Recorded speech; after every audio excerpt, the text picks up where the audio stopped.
Hello, everyone. Welcome to another episode of the Optimistic Future podcast. Recording a solo episode today. And today I'm going to be talking about shaping our world using our buying power. Just for a little bit of background, in case this is the first episode that you're tuning in to, or just not really sure who I am, because normally I interview folks that are experts in different areas. So my name is Bryan Rade. I'm a naturopathic doctor. I live and practice in Halifax, Nova Scotia, and part of the beautiful country of Canada. And I put this podcast together because, you know, over the years, I've paid a lot of attention to all of the challenges that we have in our world, the problems that we have in our world, on a social level, environmental level, economic level, health level. There's a lot of challenges out there, and sometimes it can feel really daunting to say like, wow, to feel like, wow, there's just so many things going on. What can be done? It can unfortunately lead to some feelings of, despair, helplessness, that type of thing.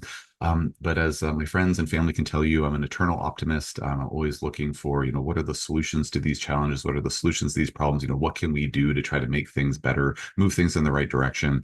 And so over the years, I've tried to find, little things that I can do each day to try to make the world a little bit better, try to, do my part to try to help with some of those challenges. And so I'm a busy guy. I've got three kids. I've got a full naturopathic practice. I have other side projects besides this podcast, lots of things on my plate. So I'm not spending hours every day, out there in the trenches, trying to, fix the world's problems. But there are little things that I try to do each day to try to help a little bit here and there.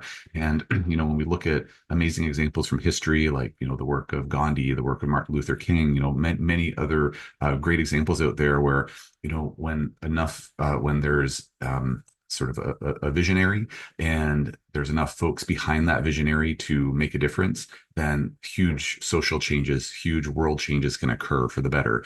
Um, but really, it wasn't just that, one man or that one woman who, affects those changes. It's, yes, they have an idea, but then there's many people behind that idea, doing their small part towards a greater end. So when I look at some of the great work that's out there by folks that are talking about different things that we can do to make the world a better place, I'm thinking, yeah, like, I'm not leading a charge, but I am going to try to do my, little part towards, a bunch of those different greater goals to try to, help. So being, one of the little people kind of helping out, those visionaries out there. So what I wanted to do with this podcast was kind of draw attention to some of those small things that we can do each day, and talking a little bit about larger things that we can do as well on the optimisticfuturepodcast.com website, which is at optimisticfuture.com.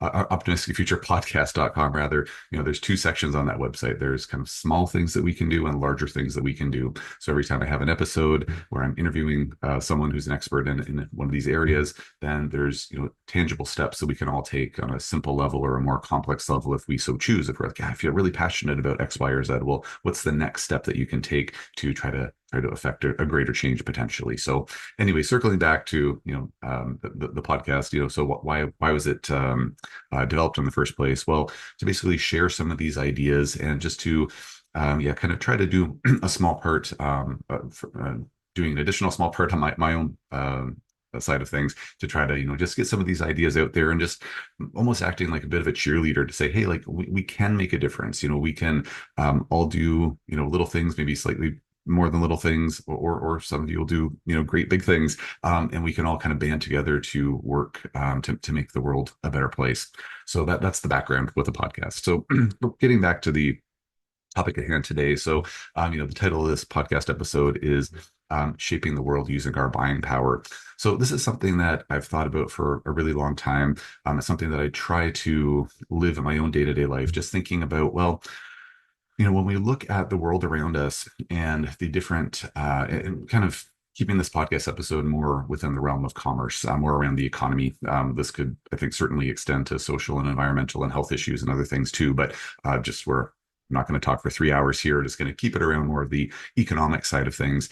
From my perspective, when we look at the different economic options, different commercial options that are around us, the different stores, the different large corporations that are selling things to us on a daily basis. At the end of the day, they only the companies and businesses that are around us are only able to survive and thrive when we put our money into those businesses. So, as an example, if I think to myself like, man, I really, when I was a kid, I'm in my early 40s.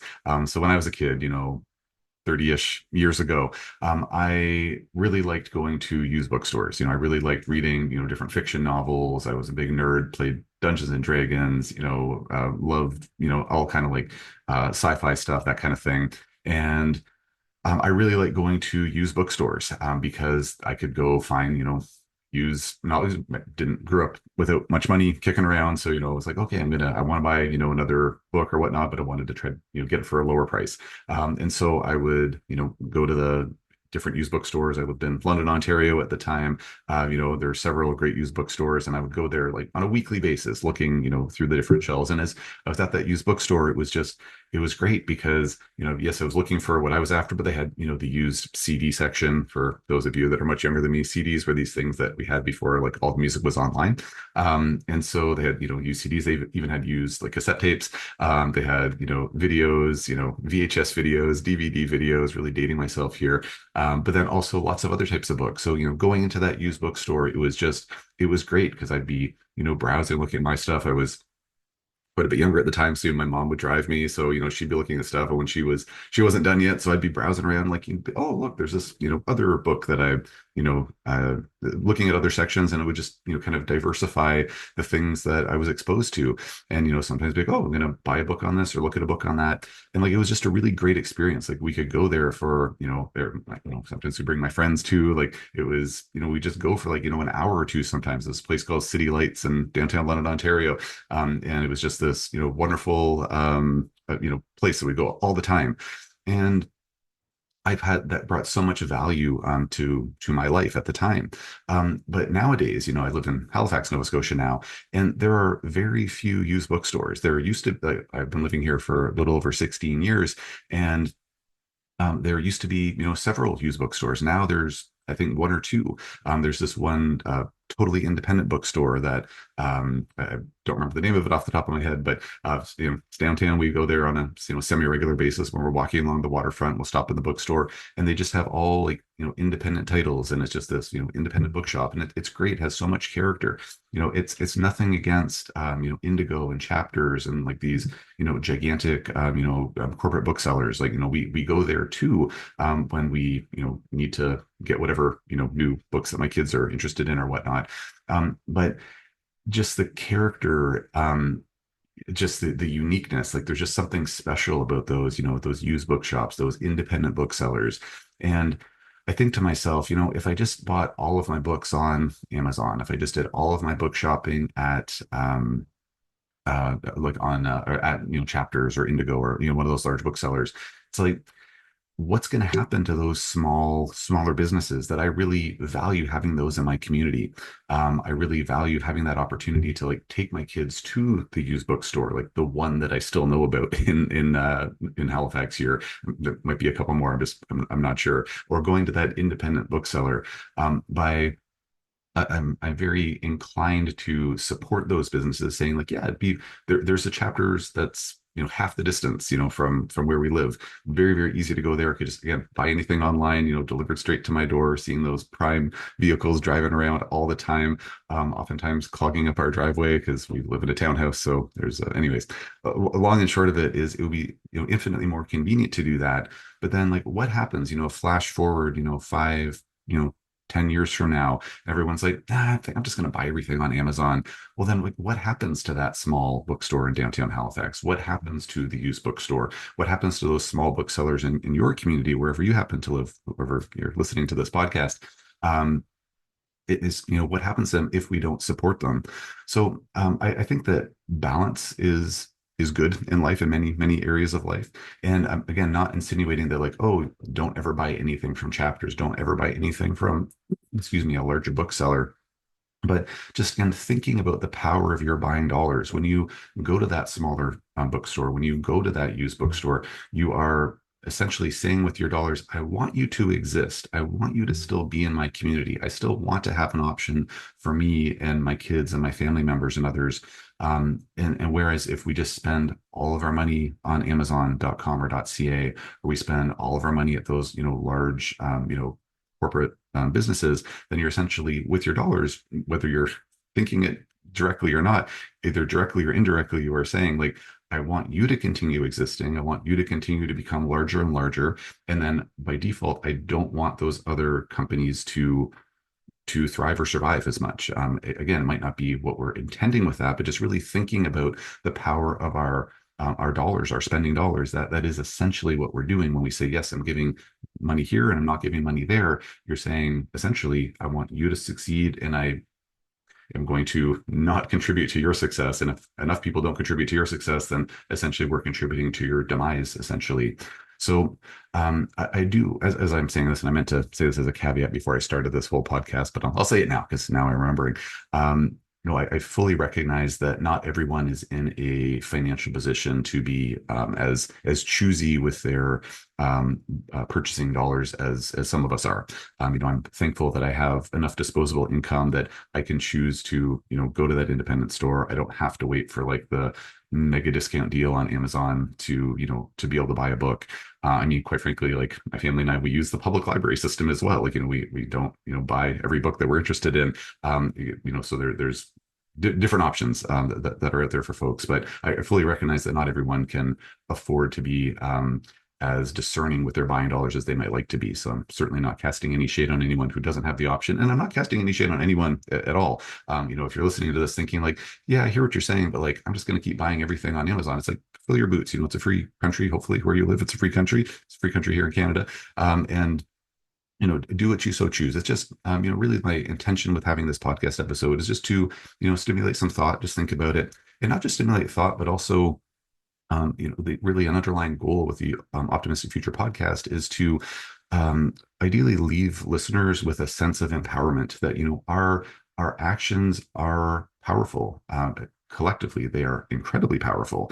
And the choices that we make, whether it's with our buying, with the dollars that we're spending or other things, like they do have an impact. They do matter. And so just again, really just more as an FYI, in case you haven't thought about it before, where you spend your money helps to dictate, what's going to happen with the world around you in general. But again, keeping this more to, commerce and the economy, it definitely has an impact on the stores that exist. And sorry about the flickering chair behind there. I have a screen fade and or background blur. I'm sorry. I'm just very dynamic when I talk. So sorry, please forgive the blurriness there if you're watching this on the YouTube channel. So just a couple of other examples here. I jotted down a few notes. So I won't get into the weeds with every one of these examples, but just other things to think about. I was, brainstorming before putting this together, and thought to, I really want that chair to stop flickering. Oh man, it's just, anyways. So just other examples, when I was a kid, the bookstore, City Lights Bookshop, was like, the place to be for the books. But then also like going to music stores. In my day, it was, I was kind of like right at the cusp of like cassettes turning into, phasing into CDs. I never was too young for the 8-track phase, too young for records, although records, of course, kind of came back and are, I think, still in vogue to my understanding. But anyway, so going to the music shops and like, looking at, all the CDs and cassettes, and it was so exciting back then. I'm sure lots of other like, elder millennials like I am, you probably heard them say, if you're not an elder millennial yourself, if you're a younger generation, just hearing folks say like, yeah, it was so exciting. Like you'd go to the CD store and be like, oh, like I really want to find, this CD from, this band. Like if it wasn't there, like it wasn't there. You could go to a different one in a different town, but like there was no online shopping at the time. Like it was either there or it wasn't. When I was younger, we used to go to, flea markets, on the weekends, and it was so exciting, all the used CDs, and like, oh, I found this this old Metallica CD, this old Green Day CD, whatever. It was so exciting. And like we don't have that excitement anymore with this. It's like you just go online, buy whatever you want. Sure, what am I saying? Go to Spotify, go to iTunes, whatever, just download the music that you want. Everything is there pretty much, with rare exception.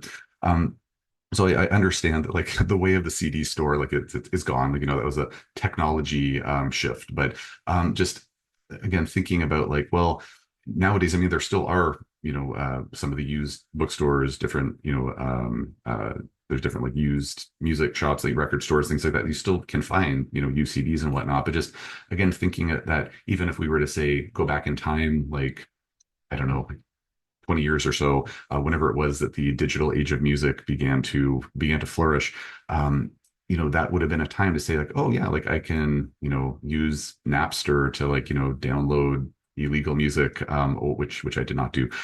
Just to say, very law abiding citizen over here. I could, download my music illegally, or I can, burn this or that CD, or I can, whatever, like just um, choose to not buy the CD because I am going to just, now that digital music's available, I'm going to access it digitally. But like, again, by doing that, it's like, well, all, those of us who did any or all of the above, like, we were contributing to like, and now CD stores like are kind of a thing of the past. Like, where's Sam the Record Man? Where's, Sunrise Records?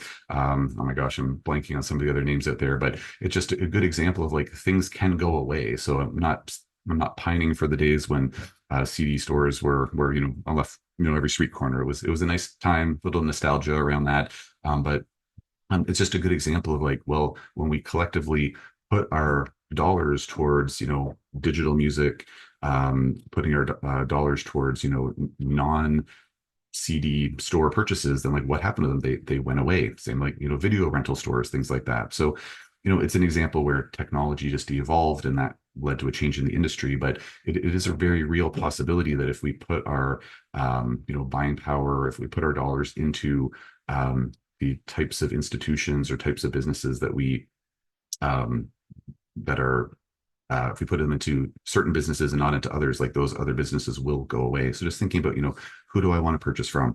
Some other examples that I have here, when we're buying our groceries, I've had a couple of other interviews with folks on the podcast so far about relating to farmers markets. Like, well, I need to go buy my groceries. Yeah, there's a grocery store that's, right around the corner from our house, two grocery stores right around the corner from our house. But we go to the farmers market instead. We purchase the majority of our groceries from those sellers because we want them to exist. We want those smaller sellers. They're like a direct farm to market operation. It's locally grown produce. It is non-sprayed. They charge a good price point, and we support that small business because as much as I'm thankful for the grocery stores, like when the small places are out of stock or we need to buy almond milk or avocados or whatever things that are from places that we cannot get these things locally in Nova Scotia. We're thankful to have access to the grocery stores. We certainly still shop there.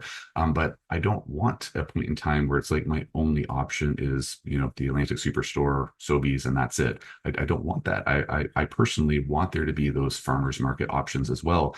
But if I just do all my shopping at the big grocery stores and I just, only on occasion pop into the farmers market, what's going to happen to that farmers market? Eventually, if enough people have the same sentiment, they're going to go away. So again, just thinking about what businesses do I want in my life? What businesses do I want in my community?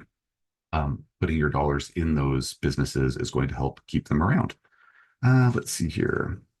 Yeah, maybe just one other point here. Just hopefully I'm not beating the dead horse, but I'll just mention one other thing I was brainstorming about. Another thing that is really lovely in my experience is, I mean, I have three kids, so my wife and I don't get to go out on dates and traveling and all that very often at all. But once upon a time, before we had more children, it was easier to find childcare. We really loved going to, just day trips on different places in Nova Scotia, or when we were traveling abroad, we'd travel to places in Europe, different places in the States. And it was just one of our favorite things to do is to go to the downtown of a city or town or whatnot, and just walk around, see the little shops, see the different shops that are available, because there's just so much character there. It's so unique. Like there's just things that you don't see anywhere else when there's independent sellers, like whether it's a boutique for this, or I don't know, um uh, like carvings, or maybe an independent bookstore, or something like that. Like just we've all been to like these little downtown areas. It's like, oh, like there's different unique shops. There's things that you just don't find elsewhere. Imagine saying like, oh, like let's go downtown, and like every single downtown, it's like there's the Best Buy, there's the Walmart, there's the Winners, like there's like the big, fill in there's the Target, trying to think of American options here that yeah. don't do a lot of big box store shopping in the States. But long and short of it is like it's like how boring would that be? It's like, oh, every downtown has the same stuff. And so again, like supporting those smaller businesses, like allow it really, in my opinion, like it contributes to the uniqueness, kind of the specialness, like the character of individual communities. It would just be so incredible. Like just nobody would bother going, to downtown Halifax if it was just all like the big box stores that you can go to like five other locations in within like a 15-minute drive of downtown Halifax, which is what we have right now. Um, so just again, thinking about like, what do I want in my life currently? What do I want to continue to have in my life in the future? And then also just thinking about our community at large, where it's like, well, we're not going and window shopping in downtown Halifax all the time because we have too many kids and we're too busy. But just also thinking about it from just for the sake of our community, downtown Halifax, it's an awesome place to visit. Little plug for Halifax tourism. It's a wonderful, wonderful spot to visit. Maybe not in the dead of winter quite as much, but during the late spring, summer, early fall, like man, oh man, just picturesque, amazing, like half the year, just awesome place to be. Um, but if there isn't that, local flavor, if there isn't that local sort of uniqueness, that specialness, it's like, oh man, like who would want to go down there? It would just be so boring if it was all big box stores. So just again, thinking about our buying power, what do we want in our communities? What kind of businesses do we want to support? Let's see here. All right. I think that's the majority of what I wanted to cover in the episode today. I guess the one thing that I'll just quickly mention, this is just a little plug for the registered charity that I run. It's a charity called Made Local. The website is madelocalgroup.ca. So a Canadian based charity. And basically on that website, we have a list of Canadian manufacturers that make goods in Canada. So not just Canadian owned businesses, but Canadian businesses that actually make their products here. So whether it's clothing, whether it's tools, housewares, outdoor gear, there's a surprisingly large amount of goods that are made in Canada. And I say surprisingly because if you were to go to most stores and you look, where the product's manufactured, it's like almost everything's made in China. A lot of clothing made in, East Asia, like a lot of labels. It's rare to see a made in Canada. So I say it's surprising. Currently, we have about 450 listings of different companies that make products in Canada. And so there's a litany of them. So the vast majority of things that I buy in my life are made in Canada. If I can't find things made in Canada, I usually buy things made in the USA because just thinking like, well, would I want something that's shipped, across the world to get here? Or do I want something that's just shipped south of the border? So that's kind of my rationale. So kind of that environmental impact. Also, I have friends and family, colleagues down in the States, so I just have that more like closer connection as well. And so long and short of it is with madelocalgroup.ca. If you're thinking like, yeah, I like the idea of supporting smaller businesses, supporting local businesses, supporting these kind of smaller businesses that add to more of the flavor of the different communities in which they live in or in which they exist in, then madelocalgroup.ca is a great resource to go to look for some of those options.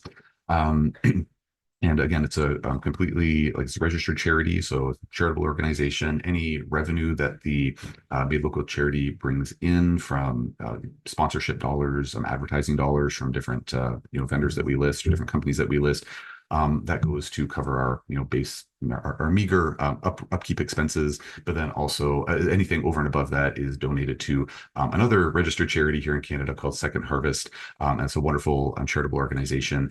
They basically collect food that was perfect. It's perfectly good food that was destined for the landfill. So, bakery wasn't able to sell all their bread. Grocery store says, oh, like, these apples, we've had them sitting on the shelf for a couple of days, so they're not pristine enough to, sell to our customers anymore. Restaurants that, over purchase too much, haddock or shrimp or something, and they have leftovers. So still good, but like there's just not quite fresh enough to, feature at one of those fabulous downtown Halifax restaurants.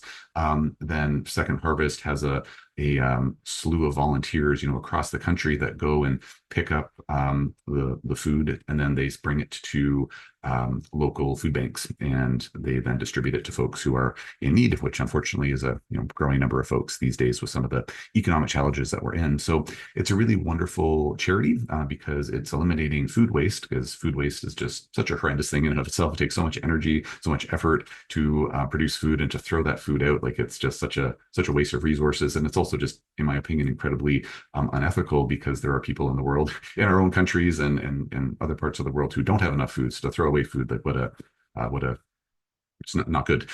So Second Harvest is helping to prevent that, also contributing to feeding folks. And then that's something that I think has a greater impact, or an impact over and above that, to really help the like the mental health and well-being of our citizens. When we have enough food on the table, it's just one of our basic needs, right? Food, shelter, food, shelter, clothing. Food, important part of that three-legged stool.